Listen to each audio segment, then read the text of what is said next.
Olá, seres integrados! Muito boa tarde, bom dia, boa noite, para onde quer que você esteja, em qualquer lugar do mundo assistindo esse vídeo.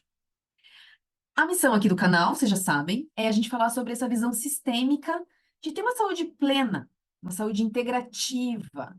E nossa abordagem é muito nessa linha sistêmica de explicar o todo, para que você possa cada dia mais desenvolver seu autoconhecimento. Não é verdade? Que é coisa melhor do que autoconhecimento? O autoconhecimento nos leva para lugares inimagináveis antes, porque ele realmente nos permite acessar coisas, lugares, informações que já estavam disponíveis, mas a gente não tinha como chegar até elas. Olha que importante isso. Eu vou até a informação está lá disponível e eu tenho agora a possibilidade de acessar, porque eu me permiti acessar, não é verdade? E então, super nessa linha, nós vamos falar sobre uma autora conhecida, bastante conhecida, norte-americana, a Virginia Satir. Com certeza muitos de vocês já ouviram falar, alguns talvez de passagem, alguns se aprofundaram um pouco, mas a Virginia Satir, ela também tem essa coisa de ser muito pesquisadora, e ela, por si só, teve um processo de experiência própria muito importante, que foi quando colocou ela no lugar de observadora total das coisas e do ambiente familiar. Olha que legal. A Virginia Satir, quando ela ainda era pequena ali, ela teve um episódio de doença, não fica muito claro o que foi a doença, né? Mas ela, por alguma complicação ou alguma inflamação, alguma coisa que aconteceu, ela ficou um pouco surda por um período longo de tempo. Imagine uma criança que até então ouvia e passou a não ouvir mais. Nesse momento que ela está com essa surdez por causa da doença, o que que ela faz? Ela começa a observar muito as coisas, porque ela vai desenvolver uma habilidade que até então ela tinha, mas existia até um estágio, não é verdade? Nós temos a nossa audição, a visão, o olfato e tudo isso, mas é óbvio que a gente vai até um tanto com eles, porque a gente não precisa usar mais do que aquilo. Uma criança que tem dificuldade de falar, por exemplo, ela escuta muito mais, porque ela percebe mais, ela capta outros sons. E foi isso que a Virginia fez também. Além de se propor a escutar melhor, no sentido de absorver o que estava acontecendo no entorno, ela tinha esse nível de compreensão, que aí é um dom dela, do que estava acontecendo no ambiente. Então, a Virginia, ela se vinha numa posição de observar muito o que o pai, a mãe, os parentes próximos, todo mundo que ia até a casa dela, se comportavam. Como eram esses comportamentos? Como ela se comportava com algumas coisas? Olha que criança interessante, né? Naquela época ela já tinha essa consciência do olhar do todo. Claro que depois ela teve uma recuperação completa, ela voltou a escutar, não ficou com essa sequela, digamos assim. Pode ser até que ela tenha algum nível de perda auditiva, mas realmente ela voltou mais ativa. Então foi um período, e esse período foi realmente muito válido no sentido de pesquisa para ela. Claro que na época ela nem sabia disso, não tinha nem noção. E aí, já maior, ela pega esse campo de informações que ela tinha e fala assim: eu vou me desenvolver nisso, eu vou ser boa nisso. E aí ela, claro, vai se formar, vai fazer as pesquisas dela, vai fazer mais, vai se aprofundar mais nos temas, mas ela traz toda aquela bagagem da infância dela, de olhar a família dela, dessa disponibilidade que ela teve de realmente absorver o que acontecia no entorno dela para as pesquisas dela, para os trabalhos dela. E se vocês pesquisarem um pouquinho sobre ela, vocês vão ver que ela tem muitos trabalhos. Ela é bastante famosa, ela tem muitos atendimentos, inclusive, muito sucesso na carreira dela e tudo nesse entorno, assim. E o que que ela deixa pra gente? Ela deixa pra gente muito legado. E a gente vai aqui entrar hoje num tema, digamos assim, que são os 5 princípios que ela traz de como as pessoas da família se comportam de um modo geral. E isso, pessoal, vocês vão entender que é muito sistêmico. Vocês vão entender, na hora que a gente começar a discorrer sobre cada um dos pontos aqui, vocês já vão fazer as interligações sistêmicas. O que que eu quero dizer como sistêmico aqui? É isso mesmo que vocês estão pensando. Como é que isso se conecta dentro da minha família? Com as coisas que eu vejo, com as coisas que a gente faz, com as coisas que eles fazem? Como é que foi a minha infância? Tinha muito desse perfil de personalidade dentro da minha casa? Eu agora na minha casa atual, com os meus filhos, com os meus parentes, quem mora ali com vocês, como vocês também se comportam? E, claro, porque a gente já está nessa estratégia de autodesenvolvimento, de autoconhecimento, vocês vão conseguir se ponderar e começar a avaliar o que que dentro de vocês bateu com aquilo e como a gente pode fazer diferente em caso de você sentir que tem um desequilíbrio nessa ação, não é verdade? Então vamos lá, vamos trazer um pouquinho sobre a Virgínia. Depois, pessoal, não esqueçam, deem like aqui no vídeo, compartilhe esse vídeo aí com o máximo de pessoas que vocês acharem que pode ser útil, porque a ideia é trazer cada vez mais. Eu escutei nesses dias que quando a gente tem muito conhecimento, está na hora de transbordar. E quando esse transbordo acontece de forma natural, a gente vai ajudar todo mundo. Então, você chegou aqui, você tem acesso à informação, você gostou disso, você compartilhando, você já está transbordando de alguma forma a informação, e a informação vai chegar cada vez mais longe para que mais pessoas possam ser atingidas. E o mais legal, que só vai ser tocado aquela pessoa que já estiver pronta para escutar isso. Não é interessante isso? Gente, quando a gente começa a entender mais sobre o autoconhecimento e até as teorias quânticas, a gente vai ficando encantado como realmente as coisas chegam para a gente quando é pertinente, quando a gente está pronto e quando a gente já sabe o que fazer com aquela informação. Basicamente, a gente já entendeu e a gente sabe agora como deglutir aquilo, sabe? Como realmente fazer aquela informação virar alguma verdade para gente. Aquela informação de alguma forma entrar e transformar aquela prévia que eu tinha de mim mesma em uma versão ainda melhor. Porque vai acessar algum canal, algum momento meu que eu consigo, a partir dali, fazer diferente. Não é verdade? Isso que é o mais interessante do autoconhecimento. E o autoconhecimento leva a gente para outro patamar. Sempre que você se colocar no caminho, na rota do autoconhecimento, você vai perceber que as coisas vão mudando. É óbvio que tudo muda com o tempo que a coisa leva, não é verdade? Não é o meu tempo, não é do jeito que eu desejo que seja. Mas vai acontecer da forma que tem que acontecer, no tempo que tem que acontecer. Porque às vezes as raízes dos problemas são realmente bastante importantes e muito tempo arraigadas lá. A gente não sabe nem há quantas gerações a gente carrega, às vezes, né, uma determinada dor, um determinado sentimento, um desequilíbrio. E aí você é a buscadora, você está aqui buscando ser diferente. E com essa buscar ser diferente, você já está proporcionando as melhorias, as diferenças que você vai propor na tua vida e que o entorno vai sentir. O teu entorno também vai ser, com certeza, presenteado na hora que você se auto-percebe e que você consegue fazer algumas transmutações na sua vida. Olha que interessante, não é? Então, o que que é importante? Autoconhecimento, estudar, se capacitar, querer ir mais longe, se permitir, acionar o merecimento. E, gente, a gente vai falar sobre isso sempre aqui, sempre, sempre, sempre. Porque, sim, existem várias estratégias de autossabotagem que a gente usa muitas e muitas e muitas vezes para que a gente acabe, de alguma forma, ficando no mesmo patamar que a gente se sente segura, que a gente já foi, que a gente sabe que ali existe uma estratégia de sobrevivência.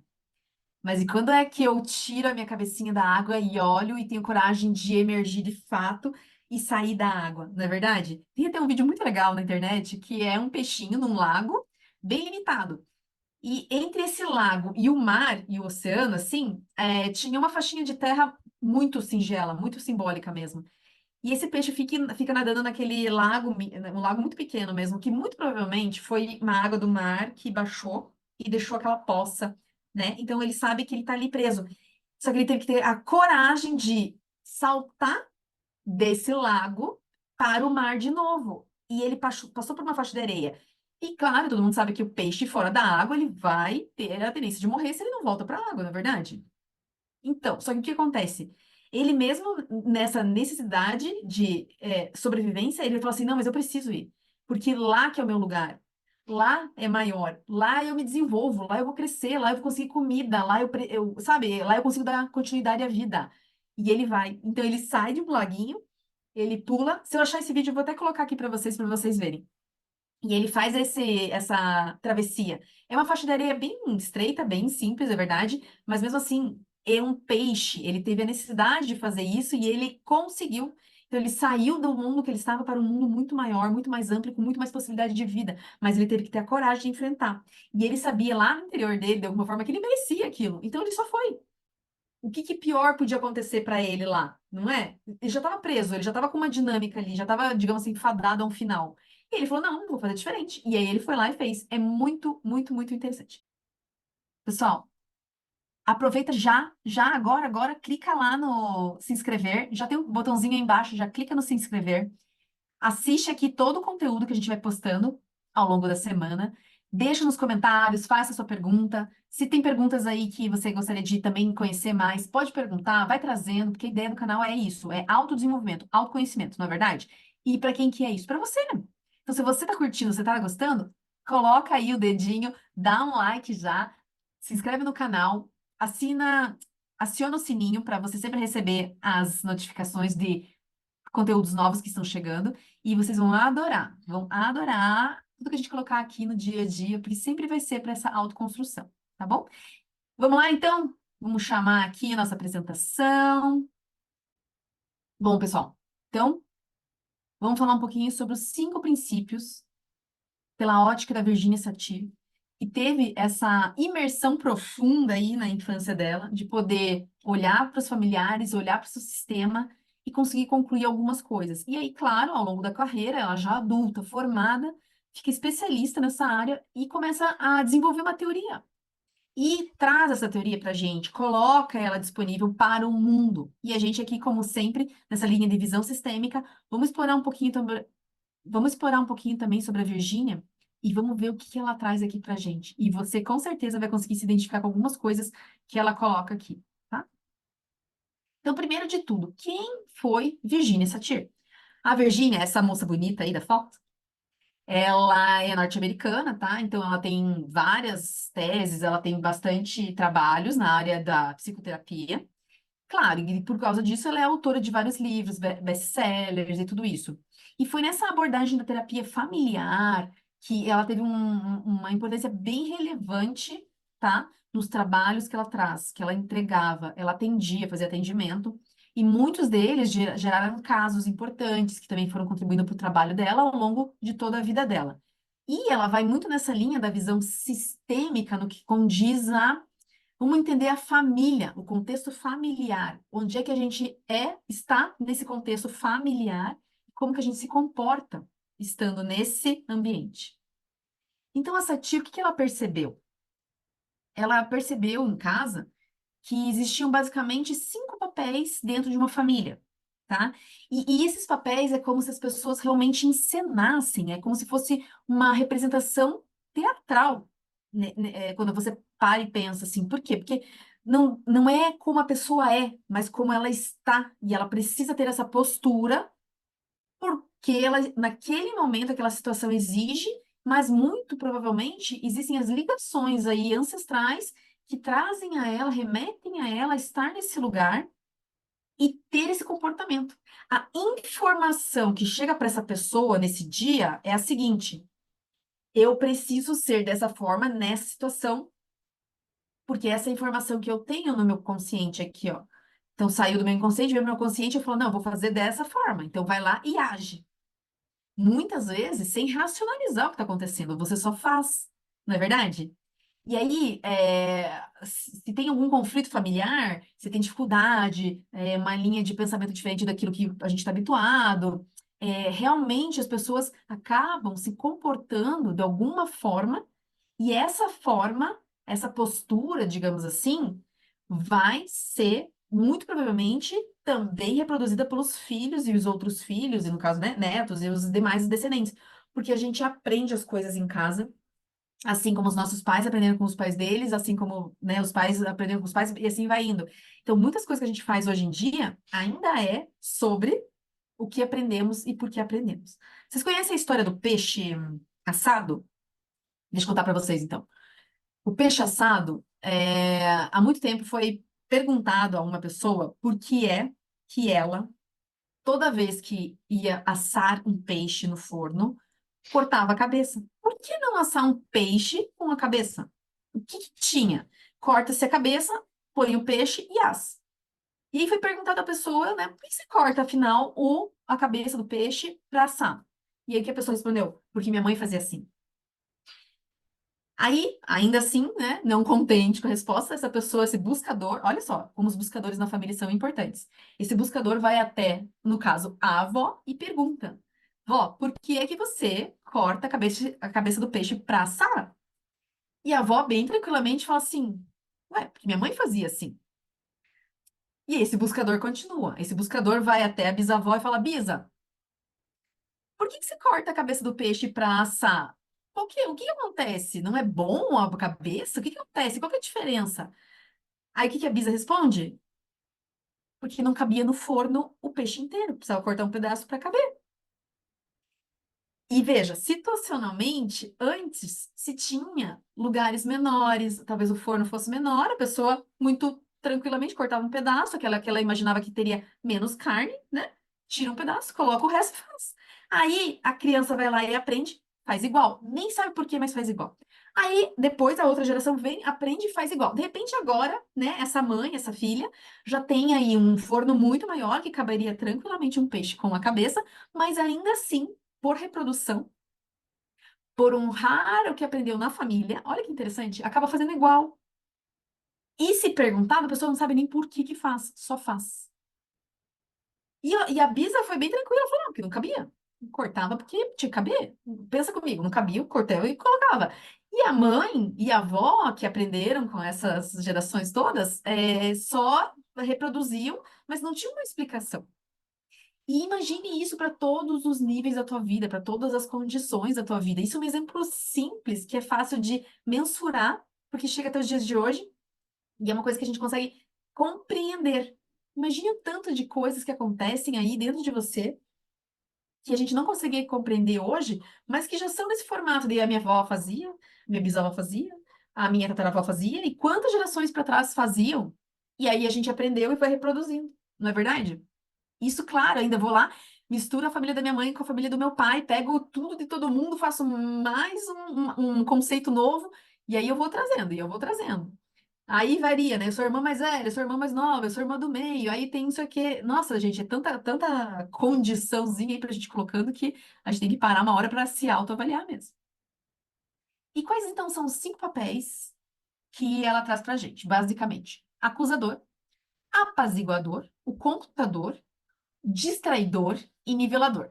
Gente, só pelo nome, você já consegue mais ou menos ter uma referência aí do acusador, né? Aquele que aponta o dedo. O apaziguador, aquele que vem com os panos quentes sempre que pode, né? Vai, não, deixa disso, não é bem assim. O computador é aquele cara, às vezes, que realmente ele tem essa mania, talvez, assim, por assim dizer, de sempre saber o que está acontecendo. Ele sempre sabe, ele sempre tem uma resposta inteligente. Ele sempre já sabia, não é? Ele tá sempre, assim, um passo à frente.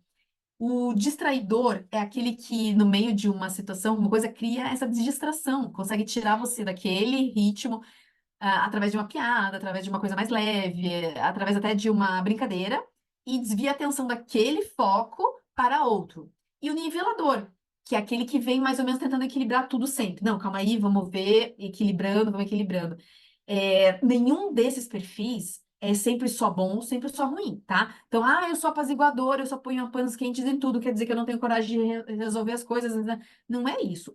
Por vezes, situacionalmente, a gente tem que ser um pouco de cada uma das coisas, porque a gente não sabe a situação que vai acontecer.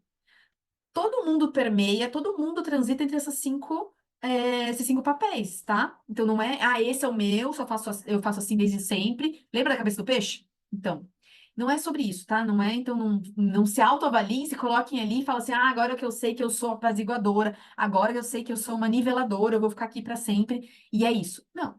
Então, existe uma situação que às vezes eu preciso ser apaziguadora, às vezes eu sou um computador, às vezes eu sou uma distraidora, dependendo do que vai acontecer. O que a gente vai colocar aqui é que na família existem muitos desses papéis já, digamos assim, carimbados, rotulados. A gente sabe quem que é o irmão distraidor, a gente sabe quem que é o apaziguador, a gente sabe quem que é o nivelador. Pode ver, faz uma autoavaliação aí na tua família, tanto você na tua família de origem, né, o teu pai, tua mãe, teus irmãos, como também agora, talvez você, seu marido, seus filhos, você, sua esposa e seus filhos, como que tá aí essa condição? Então, sempre olhe em 2 formatos, tá, pessoal? Aqui a gente tá falando sistemicamente. Então, eu olho para minha família de origem, onde eu faço parte como filha, e eu tenho meu sistema. E aqui, no meu sistema atual, eu tenho a minha função como mãe, como pai, E aí eu tenho os meus filhos. Então eu tenho aqui a minha função de filho, de filha, e eu tenho minha função de esposo, esposa e de mãe e pai, certo? Então eu tenho sempre duas situações diferentes para olhar. Quando é que eu, ó, se você ainda está numa situação onde você ainda mora com seus pais e não tem filhos, então você pode olhar só para o teu sistema de origem, não é verdade? Ah, eu moro com os meus pais e com os meus filhos e com o meu marido. Ok, mas aí também nós temos um sistema de origem e um sistema atual, certo? O fato de vocês morarem juntos não quer dizer que tudo passa a ser uma única coisa, e sim que vocês dividem um mesmo ambiente, tá bom? Então vamos ficando atento e, claro, depois sistemicamente vocês vão entendendo também as melhores formas de estar lá na família de origem e a melhor forma de estar aqui na família atual. Então, quem que é o acusador, gente? O acusador é realmente aquele que identifica os erros e aponta os problemas. É, sabe, sempre que tem alguma coisa, ele aponta, ele fala, ele não perde tempo, ele fala, ó, não é assim, não é assado. Aqui eu acho que muita mãe se identificou, né? Nossa, eu preciso fazer isso toda hora com meu marido, eu preciso fazer isso com os meus filhos, eu preciso fazer isso com, às vezes até com os meus pais, não sei o quê. Então, muita gente se identificou com isso aqui, de preciso mostrar que tá errado. Só que aí vai entrar aquela coisa, você faz isso na ordem de acusar para estar certa, ou você faz isso porque realmente você está numa situação onde você precisa é, mostrar que tem uma falha, um erro, uma necessidade de melhoria, e que aí a pessoa pode fazer diferente. Vocês entendem? Então tem um jeito e um jeito. Situacionalmente, onde é que você se encaixa? Quando você se encaixa? Como é que você se encaixa? É sempre sobre isso. Essa é a tua autoavaliação, tá? Aqui são os conceitos gerais. O que vale é a tua autoavaliação sempre, sempre, sempre, sempre, ok? E aí, eu tenho também o papel do quê? Do apaziguador, que é praticamente o inverso do acusador, né? Ele é o cara que vem para amenizar a discussão, não, veja bem, não precisa. É aquele muito do, não, vamos lá, deixa disso, não fica tranquilo, sabe?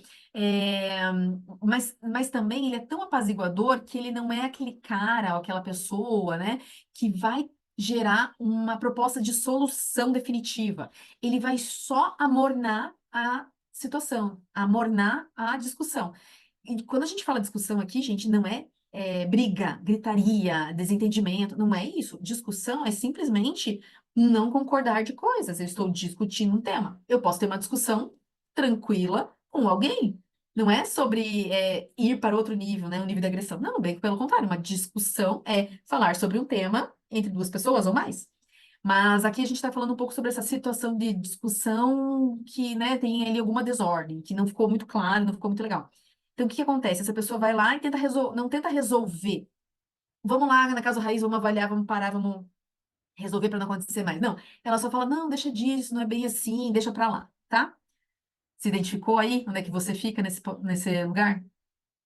E aí a gente tem o computador e o distraidor.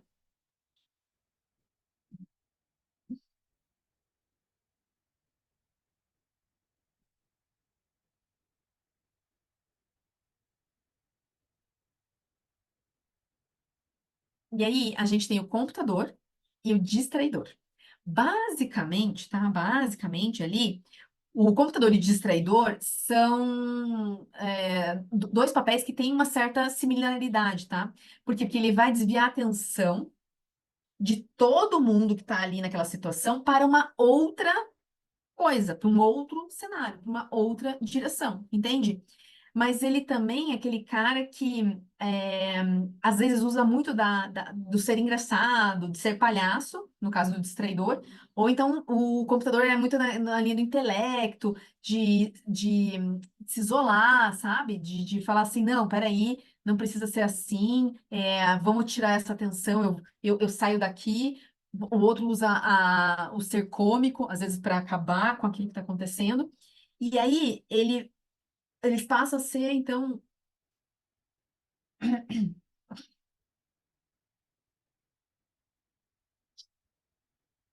Tá.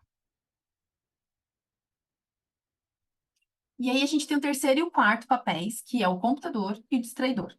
Ambos esses papéis aqui, na essência, têm um propósito bem semelhante, que é desviar a atenção daquela situação, daquele cenário, daquela desordem ali que está acontecendo, para outra direção, tá? Só que o que acontece? No caso do computador, ele vai mais nessa linha do intelectual, ele se isola. ele tenta se fechar no mundo dele, sabe? Ele desvia a atenção fechando, não dando continuidade. Ele tenta se isolar para ver se o negócio se resolve lá fora, digamos, né? Ele fica no introspectivo aqui, ele aciona bem a energia yin dele e fala assim: o mundo vai, resolver. E eu fico aqui nas minhas coisas. Eu mostro inteligência nesse sentido, né?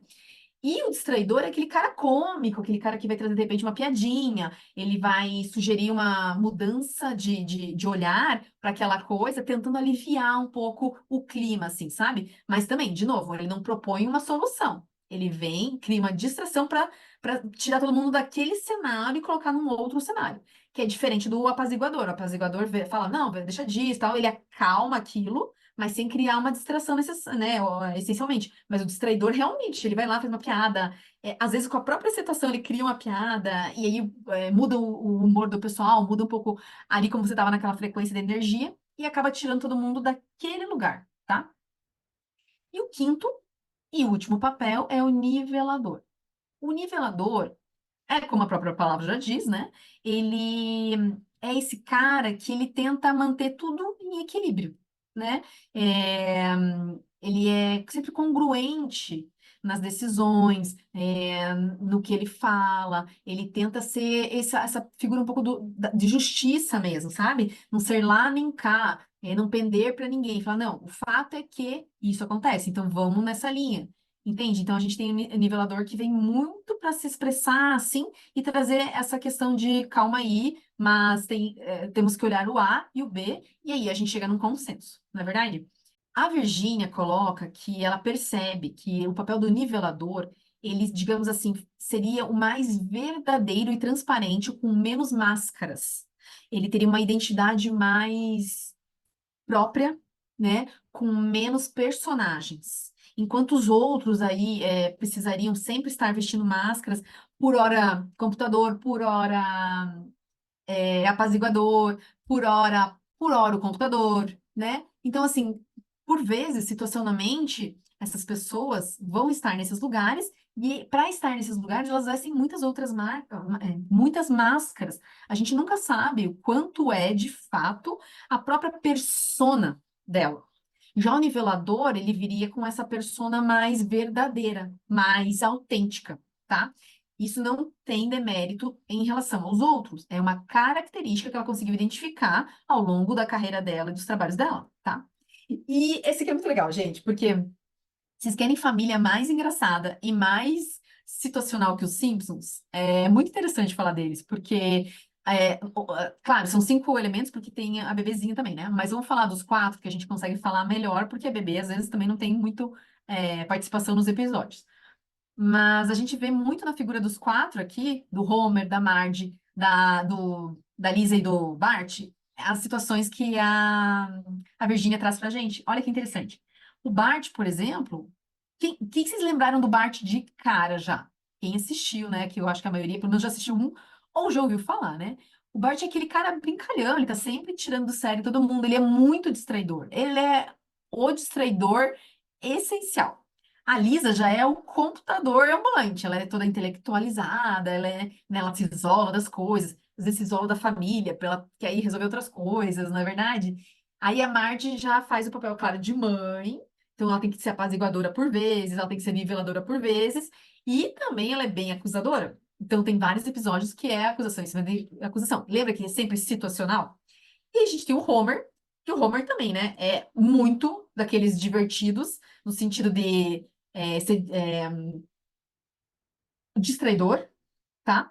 Mas também o Homer tem essa coisa de ser tão atrapalhado e ir um pouco para esse lado da bebida alcoólica, coisa nesse sentido, coisas nesse sentido, para uma fuga de realidade, que também é uma manifestação do distraidor, né? Então, ele se distrai, veja bem, ele se distrai com um artifício. Então, ele foge da realidade que ele tem lá, né? Das pressões familiares que ele tem, enfim, da vida dele, das questões financeiras e tudo e ele vai para um outro caminho. Então, ele cria um artifício de distração para ele mesmo, não é verdade? E a Marge, que nem a gente falou, tem a situação com os filhos, por vezes, com o próprio Homer em outras vezes, com a sociedade numa terceira esfera. Então, ela sempre está transitando ali entre vários desses papéis. E Claro, apesar de todas as confusões e desentendimentos da família inteira, deles com eles mesmos e deles com a sociedade, para o desenrolar ali dos episódios, existem muitas cenas onde o Bart e o Homer, por exemplo, são convidados a se expressar de forma bem verdadeira. Lembra que a gente falou lá?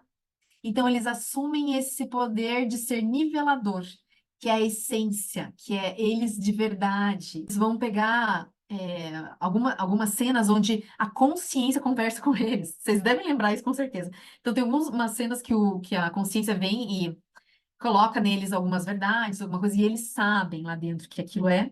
Então, eles tomam essa frente e expressam verdadeiramente seus sentimentos. E daí eles resolvem as situações, né? E aí, claro, muitas vezes a própria Lisa também vem como mediadora ou niveladora, né? Ela sai um pouco do computador. Então, para vocês verem que numa família, essencialmente, a gente conseguiu falar: o Bart é X, a Lisa é Y, o Homer é Z. Mas vocês viram que transita muito. Não é sempre a mesma coisa, todo dia, da mesma forma. Existem traços base, mas que as pessoas transitam entre esses papéis e transitam com certeza.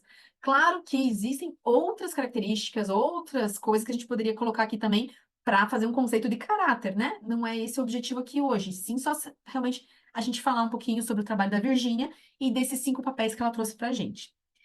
Onde Tá, mas e aí? Sou acusador, me identifiquei um pouco como acusador. O que que eu faço? Como é que é? O que que acontece? O acusador tem dor aonde, essencialmente, na infância dele, tá? Então, o acusador é aquele cara que ele às vezes aponta para ocultar o próprio sentimento de autodesvalorização dele mesmo. Então, ele meio que. Sabe aquela coisa de eu ataco para me defender? Sabe, é aquela situação. Então, às vezes, ele tá apontando para não ser apontado, ele tá agindo para não ser percebido. Então, ele sempre tá, fica assim, ele vai fazendo para não ter que ter a recíproca. Então, tem que cuidar, às vezes, que o papel do acusador lembra que é sempre possibilidades e a gente tem que se interpretar, né? Então, ele pode estar, sim, numa situação de defesa. Então, qual que é a dor dessa criança tem que ele precisa se defender atacando? Então, aí a gente pode entrar sistemicamente e ir lá olhar o que aconteceu nessa infância, ou até antes disso, para tentar, então, fazer o quê? Ressignificar essas dores. O apaziguador, então, é aquele que está sempre pedindo desculpa. Meu Deus, a caneta nem caiu, ele já pediu desculpa porque ele vai derrubar. Sabe? Ele tá sempre. Ele pede desculpa para entrar. Ele pede desculpa no elevador. Você fala assim, mas gente, não aconteceu nada. Na verdade, é porque ele é tão bonzinho, ele tem tanta necessidade de agradar todo mundo, o medo de ser reprovado, que ele fica tentando sempre ser esse cara super disponível, super pronto, super queridinho, super atencioso, mesmo que isso gere um impacto, porque ele não fez nada errado, mas ele está sempre nessa necessidade de agradar os outros. E aí, claro, não preciso falar mais nada, que isso é super pesado, né, gente? Quando a gente vive nesse personagem, a gente vive nesse papel, é super difícil, claro que é. Você está sempre numa posição em que você se sente inferior aos outros, porque você precisa agradar. E, de novo, qual é a dor dessa criança que ela precisa tanto agradar os outros e não a si mesma? E aí começa também a gente olhar o que pode ser feito nesse sentido. Já o perfil lá do computador, que é o intelectual reservado ali, né? Pode ser também um pouco dessa distância, do frio, dos que se isola, do que fica tão introspectivo que daí as pessoas começam a não entrar nessa redoma dele, né? Então ele usa isso aí como artifício realmente de se proteger e não ter que se expressar, não ter que colocar seus sentimentos verdadeiros para fora. E ele não precisa admitir nada. Então ele se fecha, as pessoas param de querer entrar, e aí ele vai vivendo realmente assim, mais afastado emocionalmente, justamente porque ele não quer trabalhar com os sentimentos. Ele não quer expressar, não quer expor. Aí, de novo, vamos lá. O que aconteceu na infância? Quais são as dores dessa pessoa para que ela tenha essa necessidade de sentir que ela precisa não demonstrar para estar segura? Que é melhor não falar, que é melhor guardar para se sentir segura, né? E aí a gente vai para o distraidor. O distraidor, que é o piadista, que é o cara cômico, que por muitas vezes é o cara que levanta o astral, que realmente, assim, equilibra um pouco as coisas no sentido de deixar um pouquinho mais animado, né? Ele traz ali mesmo um alívio. Mas o que que geralmente pode ter por trás de uma dor da infância desse cara é que ele tem a percepção que ele só vai ser amado se ele for essa pessoa engraçada, se for essa pessoa querida, que todo mundo gosta, que não causa problema pra ninguém, que ele tá sempre pronto pra animar, pra dividir, pra compartilhar, pra ser o cara da festa, sabe? Só que aí também ele se coloca numa posição de ser inferior, né? Então, qual é a dor que essa criança tem lá na infância dela, lá na ancestralidade dela, que pode ser que já esteja carregando também, né? Que ele precisa, por necessidade de compensação, ser o engraçado, ser o distraidor oficial da família, não é? E aí, claro, vamos falar um pouquinho do nivelador, que é, sim, aquele indivíduo sincero, que muita gente deve ter falado assim, ah, mas esse é o melhor, então eu quero ser niveladora porque é o cara que mais tá pronto, que melhor representa ele mesmo, o que menos usa máscaras, na verdade, a gente falou sobre isso, ele é o mais diplomático e aberto e honesto possível. Mas ele quer resolver o problema de toda a família. E sistemicamente falando, o que que acontece nesse caso? É muito pesado quando eu pego tudo para resolver. Primeiro, porque eu não dou conta. Segundo, porque talvez o problema nem seja meu. Terceiro, eu estou fazendo aquilo que me compete no sentido de ordem e hierarquia. Então, assim, existem muitas questões sistêmicas que a gente tem que olhar quando a gente está falando do nivelador. Não é verdade? Então, assim, para quem falou assim, ah, mas eu queria ter sido niveladora porque era a mais certinha lá das 5 personalidades. Veja bem, todos eles têm os pós e contras, têm as situações e também têm as dores que a gente precisa olhar nessa questão sistêmica, quando a gente está procurando o quê? Autoconhecimento. Estar num degrau diferente, se posicionar diferente, né? Então, o que que a Virginia Satir coloca aqui pra gente? Que é o amor e a aceitação. As maiores forças, com maior potencial para curar qualquer família disfuncional. E, gente, essa aqui é uma conclusão do trabalho da Virginia, nessa linha aqui dos 5 papéis, mas a gente pode ir muito mais longe. Quem mais fala que o amor e a aceitação é a solução? E não é um aceitar de baixar a cabeça nesse sentido, mas é um aceitar que aquilo era para ser como foi. Que como foi era o melhor que podia ter sido. Quando eu olho para meu pai, para minha mãe, eu digo assim, eu aceito tudo como foi. Porque diferente, qualquer coisa, uma vírgula diferente já não era eu, entendem? E aí, quando eu olho com amor para essa vida que eu recebi, fica muito mais fácil eu entender que eu posso sim trazer alguma ordem para o meu sistema. Eu posso agir com um equilíbrio, respeitando a hierarquia, sabendo que eu pertenço independente daquilo que eu faço. Então, sistemicamente falando, essa frase aqui da Virginia é muito interessante, porque ela fala assim, ó, aquilo que permanece no passado individual dos pais, que não foi resolvido, ou que ainda não está completo nesse sentido, né? Ficou lá incompleto, frequentemente vem e transforma aqui, ó, a vida do filho ou do sucessor, né, do buscador aqui, a maneira como essas pessoas agora vão lidar com a vida delas. Então, a nossa proposta é: o que que de disfuncional tem aí na sua família hoje que a gente pode começar a colocar as nossas. A gente pode começar a olhar diferente, a gente pode começar a colocar uma luz sobre isso. E essa luz vai trazer o quê? Tomada de consciência. E lembra que sempre, sempre, sempre, sempre, sempre, a tomada de consciência vai te colocar num lugar que vai exigir ação. Sempre é sobre ação, tá, pessoal? Não tem nada diferente do que eu conseguir, através da minha própria capacidade, da minha tomada de consciência, agir diferente daquilo que veio para mim, tá? Então, a ideia é, com o autoconhecimento acionado, chegar a essas tomadas de consciência que me dão coragem de enfrentar as realidades, eu mudo o rumo da minha vida através das ações, tá? Não é sobre tomar consciência das coisas e guardar numa gaveta, bem pelo contrário. Quando eu tomo consciência da coisa, quando ela fica clara, quando ela tem um enredo ali para me contar, uma história que faz sentido, vai ficar muito mais fácil. Mas é sempre sobre a ação. O que eu vou fazer agora com essa informação? Eu posso mudar todo o padrão da sequência da minha vida com aquela informação. Desde que eu deseje isso, não, desde que eu faça alguma coisa nesse sentido. Eu só vou conseguir alterar os resultados se eu mudar o que eu estou fazendo. E qual que é a proposta, então? Desatar os nós.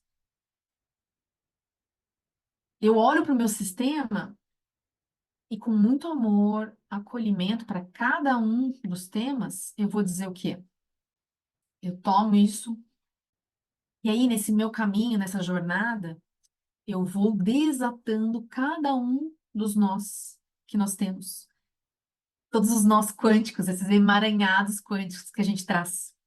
E aí, quando eu vou desatando cada um desses nós, eu vou liberando quanticamente todos esses emaranhados. Eu beneficio toda a minha família e principalmente as próximas gerações.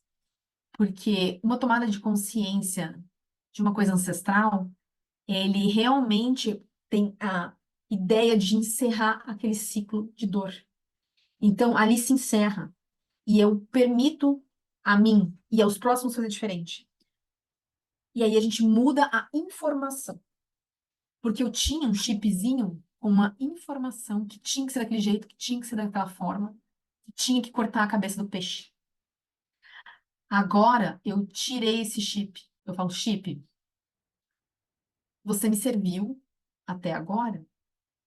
Eu compreendo que era uma estratégia de sobrevivência, mas eu não preciso mais disso, porque agora são tempos diferentes.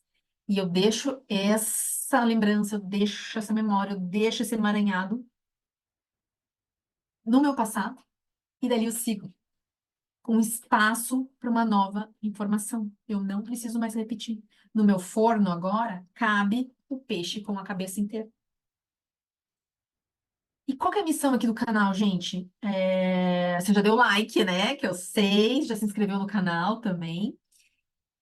E para ficar bem claro, a missão é nós aqui, eu e minha equipe, sermos ponte entre vocês e o conhecimento integrativo.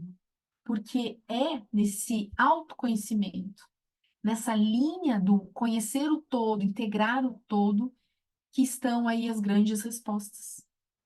E sempre vai ser repetitivo isso aqui, mas sempre vai ser sobre o quanto você consegue se levar para outro lugar. Qual que é a tua estratégia de autoconhecimento? Quando você se permite conhecer a si mesma, você vai perceber que os desafios ficam mais fáceis de serem enfrentados, porque você está aumentando as tuas ferramentas para enfrentá-los. Então, todos os desafios que você tem hoje, que você está batalhando com eles, talvez, é porque talvez você não esteja usando as ferramentas corretas. E onde é que você vai acessar mais ferramentas? Desenvolvendo seu autoconhecimento. Tenham sempre certeza disso. Pessoal, então, é isso por hoje. Já comenta aqui, deixa nos comentários o que vocês acharam. Conversa aqui com a gente, coloca ali, pode usar. Usem os canais que a gente tem aqui de rede de comunicação, que é para isso mesmo que funciona, é uma rede de comunicação. Então, usem esses canais, peçam seus temas, coloquem suas posições e vamos conversando, porque temos muitas coisas para a gente conversar sempre e sempre, ok? Pessoal, então, um beijo e até a próxima!